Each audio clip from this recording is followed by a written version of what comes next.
अस्सलाम वालेकुम दोस्तों, मैं हूं प्रवेश संतीला। हमेशा की तरह 2:30 बजे आपके लिए कुछ ना कुछ लेके हाजिर होते हैं।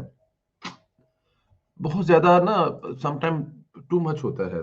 एक्चुअली दिन में 3 दफ़ा आप लोगों के साथ वी लोग आप लोगों से मुलाकात का बहाना अपनी तमाम तर मसरूफियात में से वक़्त निकाल कर बड़ा मुश्किल हो जाता है। लेकिन क्योंकि एक आप लोगों से प्यार और मोहब्बत ऐसा बन गया हुआ है कि खुद को फ़ील होता है कि अगर कोई गैर हाज़िरी हो जाए ना, तो बड़ा अच्छा अजीब-सा लगता है कि यार मतलब पता नहीं दोस्त 2:30 बजे वीलॉग करते हैं, तो दोस्त 2:30 बजे अपलोड ना हुआ, तो लोग सोचेंगे अल्लाह खैर करे। तो इसलिए कोशिश होती है।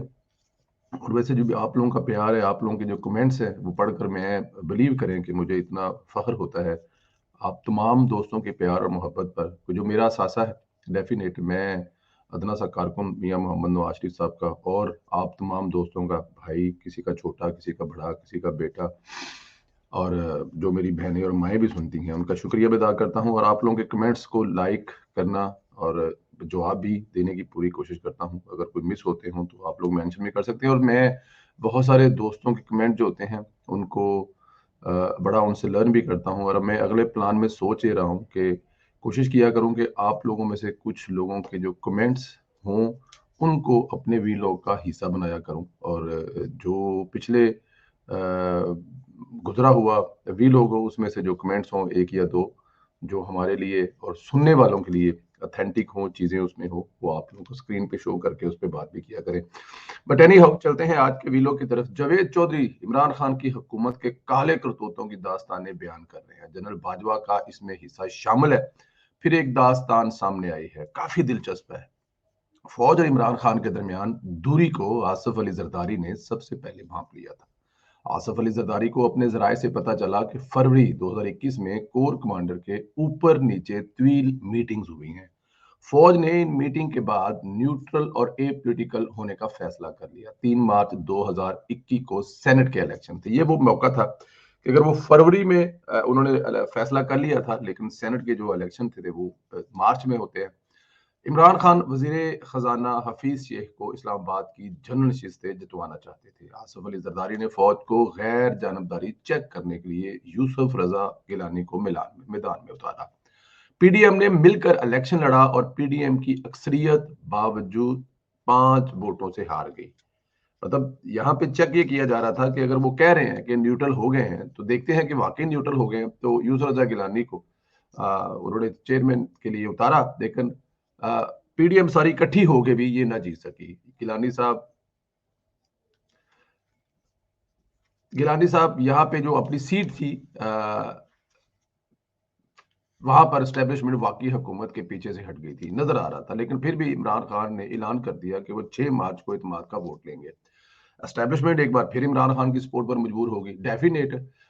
ये अब इमरान खान चेक कर रहा था, ये इमरान खान चेक कर रहा था ना कि अगर वो उनके साथ हैं या नहीं। और अगर उन्होंने अपनी मीटिंगों में फैसला कर लिया, तो अब इमरान खान ये चेक करने के लिए अपना जो है वो उसने वोट लेने का फैसला किया। जनरल फैज हमीद की जिम्मेदारी सौंपी गई। ये 72 घंटे मुसलसल जाग कर हुकूमत बचाने में कामयाब हो गए। चौधरी शजात हुसैन इस वक्त अस्पताल में थे।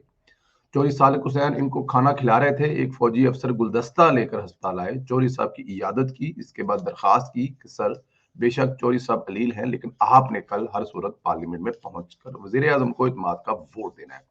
सालिक हुसैन दूसरे दिन जब तक पार्लियामेंट हाउस नहीं पहुंच गए, उन्हें इस वक्त तक फोन आते रहे।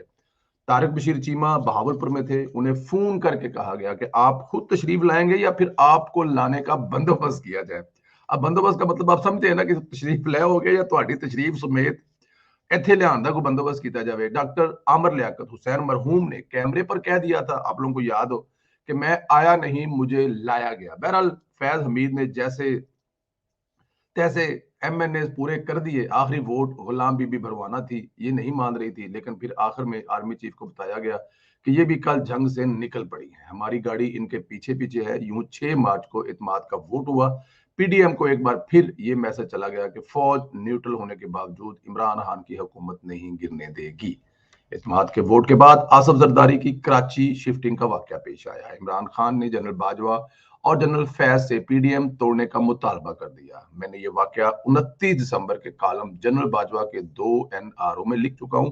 मुझे इसके बाद आसफ जरदारी के वकील साबिक वजीर कानून सेनेटर फरूक एच नाइक का फोन आया था। आसिफ अली जरदारी की बाकायदा जमानत हुई थी और ये इसके बाद कराची शिफ्ट हुए थे, जबकि इनके मुकदमात बदस्तूर इस्लामाबाद में चलते रहे हैं। मैं नाइक साहब का एहतराम करता हूं, उन्हें चैलेंज नहीं कर रहा, लेकिन मेरी इतलात के मुताबिक जनरल फैज ने भी इमरान खान की हदायत पर आसिफ अली जरदारी को नैब और अदालत से रायत लेकर दी। रायत के बाद दो वाकयात हुए थे। आसिफ जरदारी कराची चले गए। यूसुफ रजा गिलानी को सेनेट में हुकूमत के इत्तेहादी बाप पार्टी के 4 अरकान के वोट देकर अपोजिशन लीडर बना दिया गया। ले जनरल फैज की मेहरबानी थी, यूं पीडीएम टूट गई। सितंबर 2020 में FTF के बिल की मंजूरी के मौके पर एक बार फिर मुदाखलत हुई, जिसके बाद अपोजिशन मायूस होगी, लेकिन जनरल बाजवा ने मलक मोहम्मद अहमद के जरिए नून लीग के कायदीन को पैगाम भिजवाया, अब किसी को कोई फोन नहीं आएगा। ये वो टर्निंग पॉइंट था जिसके बाद चीजें बदलना शुरू होगी। पीडीएम दोबारा एक्टिव हुई, हुकूमत गिरती हुई दीवार की तरह आहिस्ता आहिस्ता गिरती चली गई। गुज़श्ता मार्च 2022 में जब सूरत हाल क्लियर हो गई तो एक दिन फरोग नसीम जनरल बाजवा के पास गए, से पूछा हमें क्या करना चाहिए। जनरल बाजवा ने मशवरा दिया, मेरी ख्वाहिश है हुकूमत अपनी मुद्दत पूरी करे। फरोग नसीम का जवाब था, गोया हमें मजीद 1.5 साल इस पागलपन में रहना होगा। फरोग नसीम ने चंद दिन बाद जनरल बाजवा को फोन कहा और कहा, सर आपसे खालिद भाई खालिद मकबूल सिद्दीकी बात करना चाहते हैं। इसके बाद खालिद मकबूल के हाथ में फोन पकड़ा दिया। खालिद मकबूल ने 2 सवाल किए। क्या इमरान खान हमें गवर्नरशिप दे सकते हैं? जनरल बाजवा का जवाब था, मैं ये वादा नहीं कर सकता। उन्होंने पूछा, क्या ये कराची में हमें मेयरशिप दे देंगे? जनरल बाजवा ने दूसरी बार भी कहा, मैं ये वादा भी नहीं कर सकता। खालिद मकबूल ने इसके बाद, सर फिर हमें पीडीएम में जाने दें, हमने 1 साल बाद इलेक्शन भी लड़ना है, हम खान के साथ इलेक्शन के काबिल नहीं रहेंगे। जनरल बाजवा का जवाब था, ये आपका अपना फैसला है। यू एमकेएम पीडीएम में चलेगी और इससे पीडीएम ने गवर्नरशिप भी दे दी और अब ये मेयरशिप के लिए कोशिश कर रहे हैं और ये भी हस्बे वादा इसे मिल जाएगी, एक बार फिर मुतहर्रक भी हो जाएगी और इसके बाद पीटीआई को बहुत तकलीफ होगी। इमरान खान के दौर में दो और हैरान कुन वाकयात पेश आए। नदीम बाबर ओरिएंट पावर के नाम से बिजली बनाने वाली एक कंपनी चला रहे थे। इमरान खान ने उन्हें 22 अप्रैल 2019 को मामले खसूसी बराए पेट्रोलियम बना दिया। ये सीधा सादा क्लैश ऑफ इंटरेस्ट था। इमरान एस्टेब्लिशमेंट ने वज़ीर-ए-आज़म को इस तकरीर से रोका, लेकिन ये नहीं माने। यूं नदीम बाबर पेट्रोलियम के मामून खसूसी बन गए और इनके दौर में 3 खौफनाक वाक़या पेश आए। इनके प्लांट्स को जल्दी और ज्यादा परमिट पेमेंट मिल जाती थी, जिस पर दूसरे मालिकान शोर करते थे। दूसरा, एक दिन अफगानिस्तान में अमेरिकी फौज के कमांडर ने जनरल बाजवा को फोन करके बताया कि कराची एयरपोर्ट पर तेल की दरामद में गड़बड़ हो रही है। स्टैब्लिशमेंट ने नदीम बाबर से पूछा, इनका जवाब था, नहीं सर ये इतला गलत है, कराची पोर्ट पर कुछ नहीं हो रहा। चंद दिन बाद अमेरिका के चार्ज डी एन फेर ने जनरल बाजवा को फोन करके दोबारा शिकायत की। आर्मी चीफ ने आईएस को कराची पोर्ट भिजवा दिया। आईएस ने रिपोर्ट से तेल का भरा हुआ जहाज पकड़ा। जहाज के कागजात ओमान के थे, लेकिन इसमें पेट्रोल ईरानी था और इस पेट्रोल की कीमत फी लीटर 30 रुपए का फर्क था। ये जहाज नदीम बाबर ने अपने लिए मंगवाया था। वज़ीर-ए-आज़म को बताया गया, लेकिन ये खामोश रहे। तीसरा वाकया इससे ज्यादा खौफनाक था। जनरल बाजवा के कतर के शाही खानदान से करीबी तल्लुकात थे। ये पाबंदी के दौरान भी कतर का दौरा करते रहे थे और कतर के शाही खानदान को इस बात का बहुत हया था कि 2021 में मुल्क में गैस का बहरान था। माहरीन की पेश गोई हुई थी कि सर्दियों में लोग चूल्हे ठंडे पड़ जाएंगे। जनरल नदीम बाबर को लेकर कतर गए, शेख से एलएनजी की दरखास्त की। चीन से कतर गैस का सबसे बड़ा खरीदार था।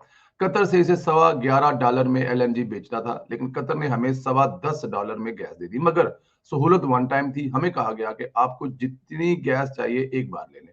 जनरल बाजवा ने नदीम बाबर और मेजर जनरल मोहम्मद इरफान को कतर के वजीर गैस के हवाले कर दिया।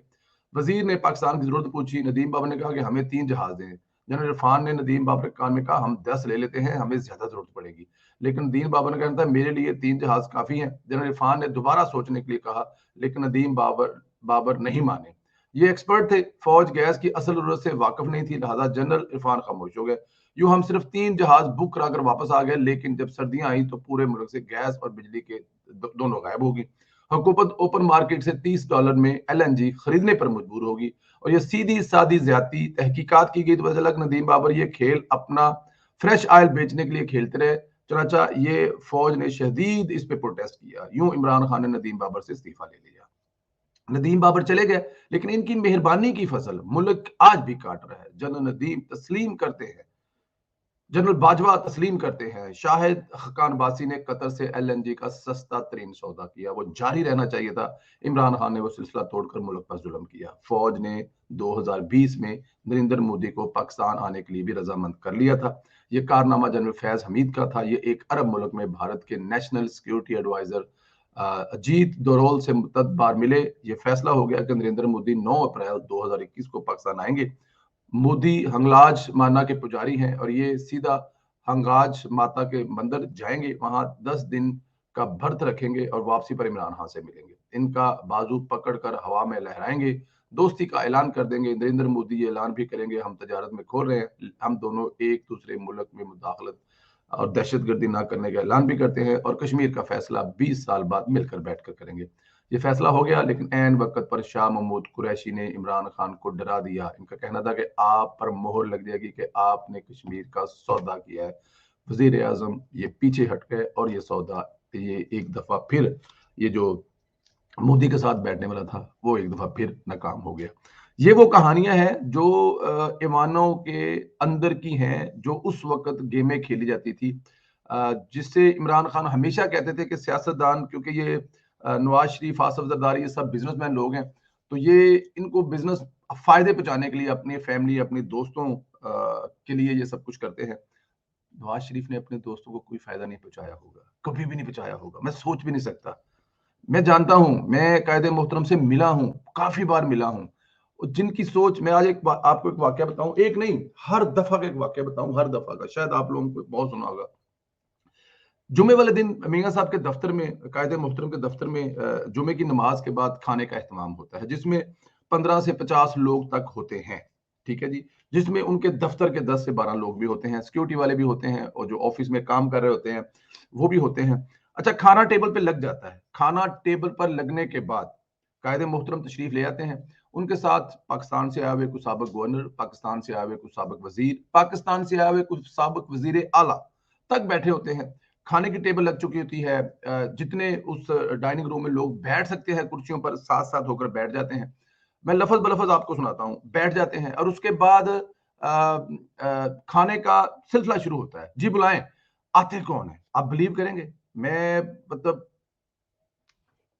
लफज बलफज बता रहा हूं कि सबसे पहले उस दफ्तर के मुलाजम आते हैं और खाना डालते हैं। दफ्तर के मुलाजम आते हैं एक एक, और जब एक एक डाल लेता है तो मियां साहब आवाज देके पूछते हैं, राशा साहब कोई मुलाजम रह तो नहीं गया? तो वो कहते हैं नहीं जी, कायदे मोहतरम सब ने खाना ले लिया है।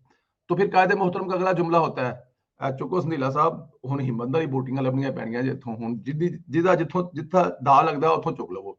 बड़े खूबसूरत अल्फाज में कि जहां पे आपको जो मिलता है वहां से आप शुरू कर लें। एक वाकया ऐसा भी हुआ उसमें कि एक मुलाजम रह गया। जब खाना शुरू हो गया तो वो मुलाजम अंदर आया और वो खाना डालने लगा। तो मियां साहब गुस्से हो गए। गुस्से से पूछा, भाई मैंने आपसे पूछा नहीं था कि मुलाजम रह तो नहीं गया, तो ये कैसे हो गया कि एक मुलाजम रह गया और हमने खाना शुरू कर दिया? ये बड़ा गुस्से से उन्होंने जवाब दिया और वो मुलाजम ने, हमने सब ने हाथ रोके, वो मुलाजम ने खाना डाला और उसके बाद वो मुलाजम खाना लेके गया। तो फिर कायदे मोहतरम थोड़ा सा कुछ रिलैक्स हुए, खाना खाया और उसके बाद एक मतलब एक सिलसिला चलता रहा। ये है नवाज शरीफ। दोस्तों को फायदा ये दे सकता है कि खाने की टेबल पर साथ बिठाकर खाना खिला सकता है, लेकिन इस किसी को इस लेवल का दे कि जहां 10 हमें एक दफा की जो सहूलत के मुताबिक गैस मिल रहे हैं, वो इमरान खान का दोस्त कहने 3 ले आते हैं क्योंकि बाकी का तो मेरा अपना है, वो मैं बेचूंगा। बट एनी हाउ, ये इमरान खान का दौर 3 साल का है, लेकिन इसके नुकसानात कम से कम 10 साल तक चलते रहेंगे और हमें इस तरह की कहानियां और स्टोरियां 10 साल और मिलती रहेंगी। इजाजत है, अपना ख्याल रखें। खुदा हाफिज दोस्तों।